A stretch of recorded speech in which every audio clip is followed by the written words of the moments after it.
This is breaking news.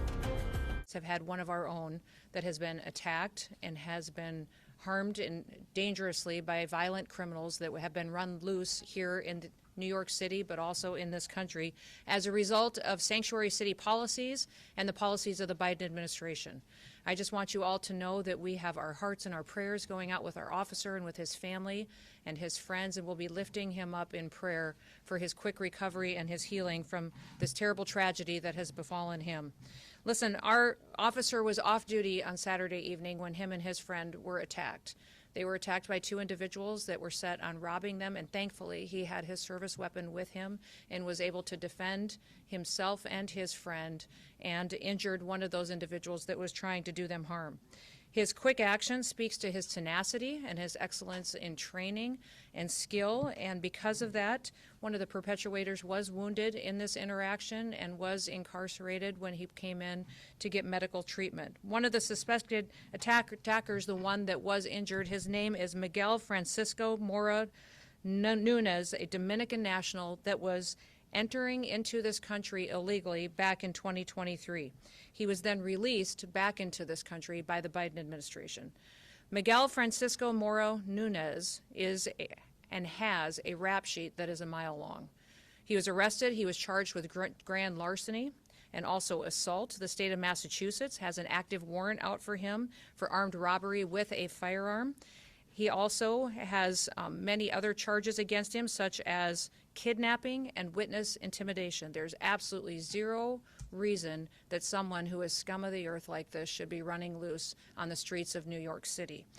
He was arrested 4 different times in New York City, and because of the mayor's policies and sanctuary city policies, was released back to do harm to people and to individuals living in this city. Make no mistake, this officer is in the hospital today fighting for his life because of the policies of the mayor of this city and the city council and the people that were in charge of keeping the public safe.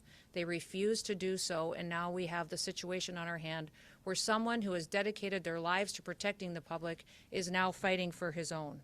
I'm calling on every single mayor and sanctuary city and sanctuary governor to change their policies and to change their tactics right now. Their job is to take an oath to protect the public, to protect families that are out there every single day trying to provide for each other and to try to live the American dream, and they want to do so safely in their own communities. How many more lives will it take? How many more people have to be hurt and victimized before we have public safety be a #1 priority in some of our largest cities? When I look at what Mayor Adams has done to New York City, it breaks my heart to see the families that have suffered because of his policies. We can look across this country at other mayors. We look at Mayor Wu in Boston and what has happened there under her watch. What's happened in LA with the riots and the violence and the protests that have gone on because of Mayor Bass and what she has perpetuated. When you look at Mayor Johnson in Chicago and how devastating it is to live in that city and some of those poorest communities, how they suffer every single day with the violence that's in front of them, just because these individuals are protecting criminals. They're protecting criminals who go out and murder, rape, rob. They perpetuate violence on our children. They traffic them and drugs and damage this country every single day under the protection of sanctuary city and governors who put in place these policies that allow them to perpetuate these crimes with no consequences. What I would say is today, my hope is that this would wake up these individuals, and they would recognize that they can't keep letting these dangerous criminals go free. They can't continue to let these individuals be brought in for crimes they're committing against the public and then releasing them right back onto the streets with no consequences whatsoever. Fortunately for us today, our officer survived. He survived. He's going through a very difficult time, and I would ask that you respect him and his family and his friend who was with him and what they have gone through. But I would also say that we can't guarantee that the next victim of these dangerous criminals will be treated the same or will be able to get through this dangerous situation. We were able to bring the second individual in and have detained him as well, and he will face consequences and hopefully strong prosecution for his crimes and his involvement on Saturday night. But my hope is that we can continue to, when ICE is out in our communities and they're lodging detainers against individuals that are in this country illegally perpetuating crimes, that we would have a city like New York City start to honor them and allow us to bring these criminals to justice. Allow them to get them out of our communities so that they can't continue to hurt people like we saw on Saturday night. We still have a lot of work to do. We've seen violence against our officers go up over 830% just in recent days because of the rhetoric out of politicians and the rhetoric out of individuals who are letting this victimization go on and on against the public. So I would call on everybody today to recognize what can happen, how in one moment someone's life can change, their whole family can change, and it is happening every day across this country. And this officer and his family, while today they are suffering, they still continue to serve the public and recognize that they want to go back out and make sure that they're doing all that they can to uphold the rule of law in this country. We're doing everything in our power to make sure that our officers out on the streets have the equipment and the training and the resources and the backup that they need to do their jobs, but they should never have to deal with an individual who was arrested 4 different times for violating the law and then released.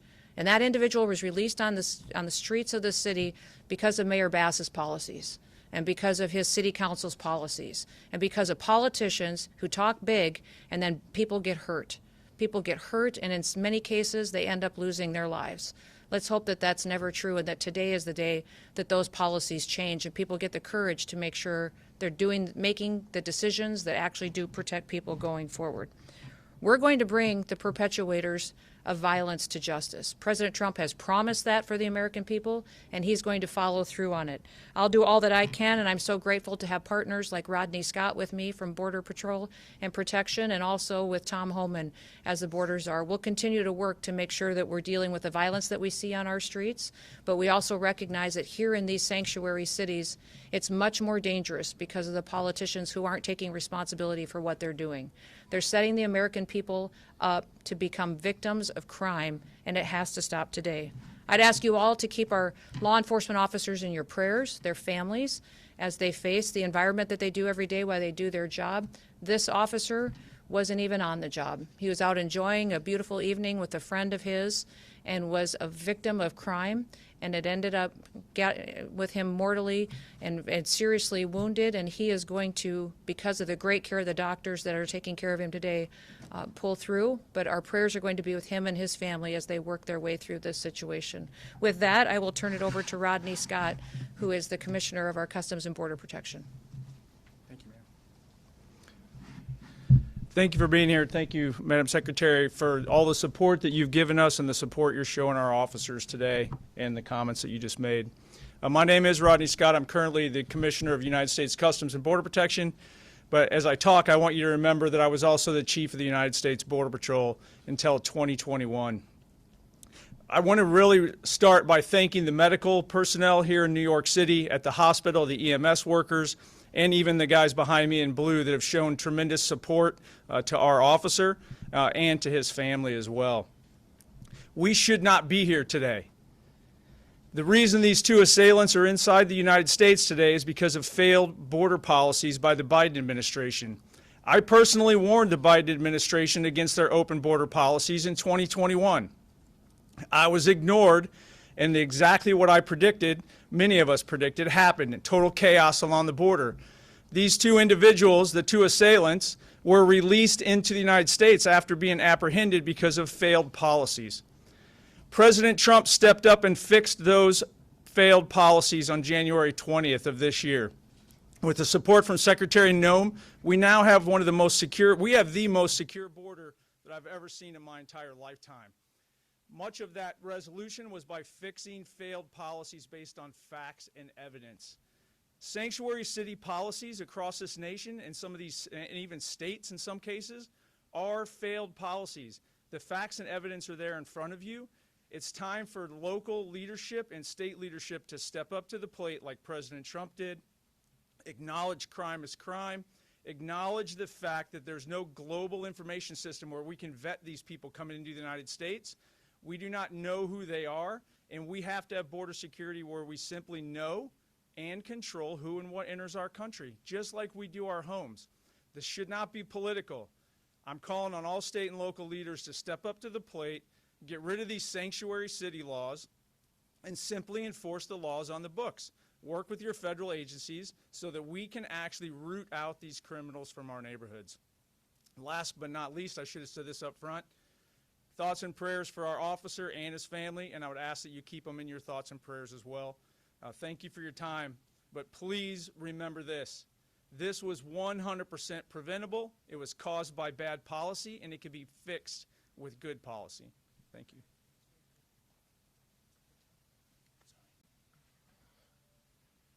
I visited the officer last night. Of course, he was heavily sedated, so I didn't have words with him, but I did talk to his family. They're devastated. It's just a shock to the soul when you walk in and see that young man laying there. Secretary said it, Rodney said it, sanctuary cities are sanctuaries for criminals. Hard stop. I've been doing this since 1984. I've never seen a situation where I see it today. New York City, how many times do you want to see NYPD attacked by illegal alien criminals in this city? Now a federal officer. How many citizens in this city have been attacked by illegal aliens in this city? You see the polls. Everybody agrees we should be arresting public safety threat illegal aliens, but you got a city council here that locked us out of Rikers Island. Are you kidding me? So an illegal alien in Rikers Island we can't talk to, we don't have access to. That makes the city unsafe. Every sanctuary city is unsafe. I'll say it again, sanctuary cities are sanctuaries for criminals. And I'm going to work very hard with Secretary Noem to keep President Trump's promise and his commitment several weeks ago that sanctuary cities are now our priority. We're going to flood the zone. You don't want to let us into jail to arrest a bad guy in the safety and security of a jail. You want to release him into the street, which makes it unsafe for the community, makes it unsafe for the officer, makes it unsafe for the alien. Anything can happen on a street arrest. So what we're going to do, we'll have more agents in New York City to look for that bad guy. So sanctuary cities get exactly what they don't want, more agents in the community and more agents in the work site. If we can't arrest a bad guy in the safety and security of a county jail, then we'll arrest him in the community, and we'll arrest him in a jail. And when we arrest him in the community, if he's with others that are in the country illegally, they're coming too. Sanctuary cities are sanctuaries for criminals. President Trump is not going to tolerate it. And I'll work every day with Secretary Noem to make sure we get as many bad guys, illegal aliens out of this country that we can. And I want to say one more thing. I'm sick and tired of reading in the media every day how ICE is not doing what the Trump administration has promised, that we're not arresting criminals, that most of the people we arrest are not criminals. I look at the numbers every day. The numbers I looked at the other day, 130,000 arrests and 90,000 criminals. Do the math, that's 70%. And who are the others? Others are those who have final orders, who had due process at great taxpayer expense. A federal judge ordered them removed, so ICE's job is to remove them. Who are the rest of the people? National security threats.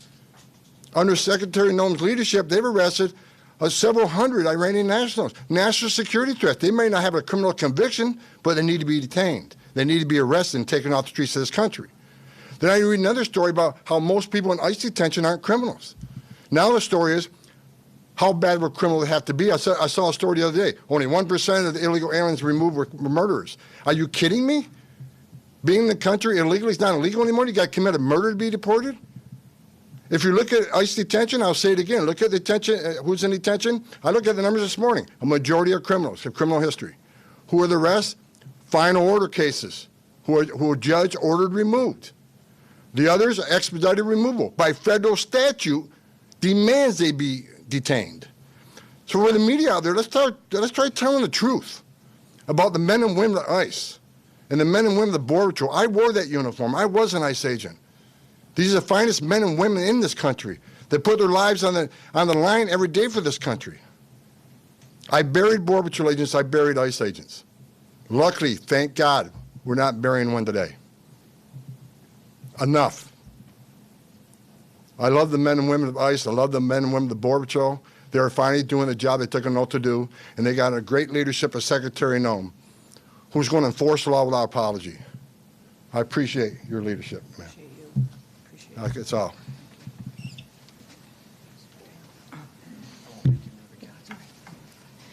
Good morning. Diane Sabatino, Acting Executive Assistant Commissioner, Office of Field Operations.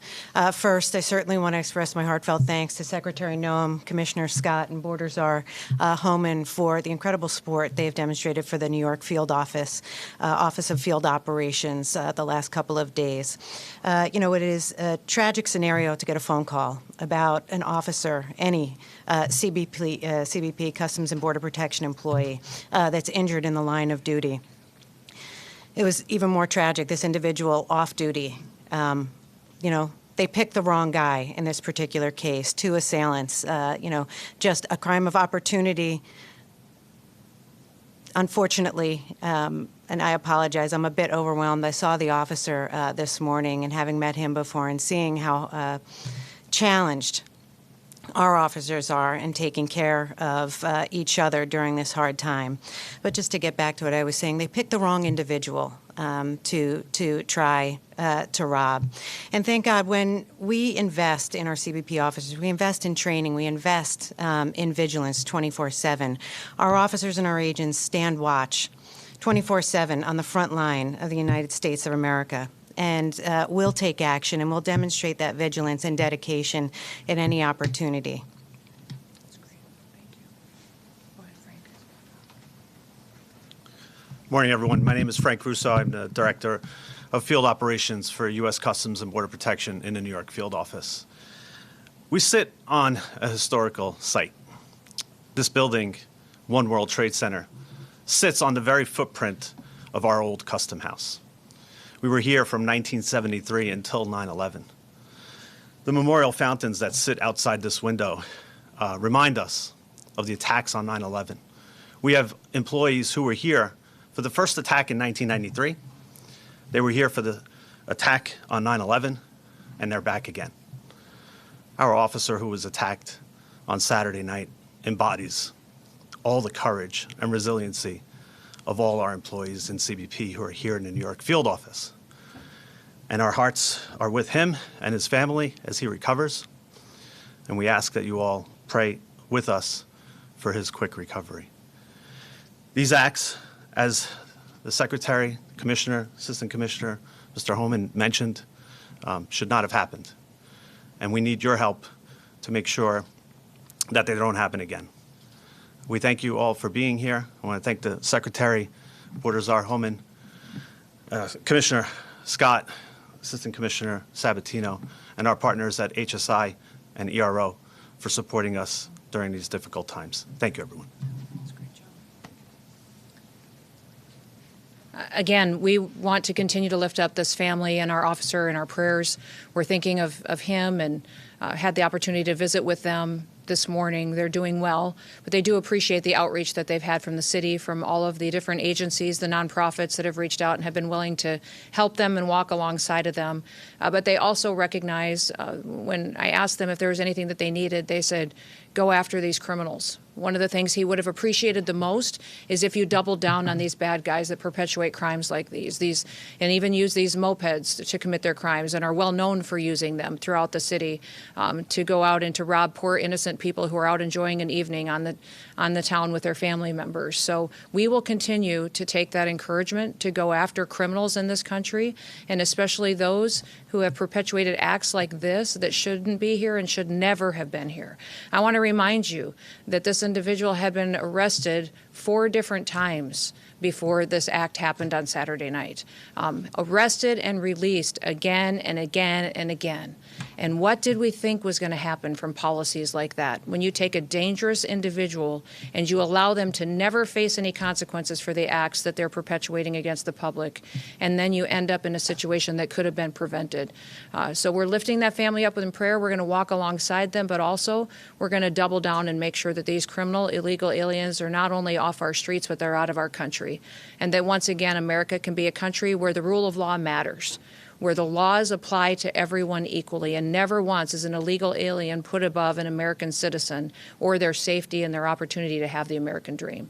So with that, we'll open it up to any questions that you may have. Yes, sir.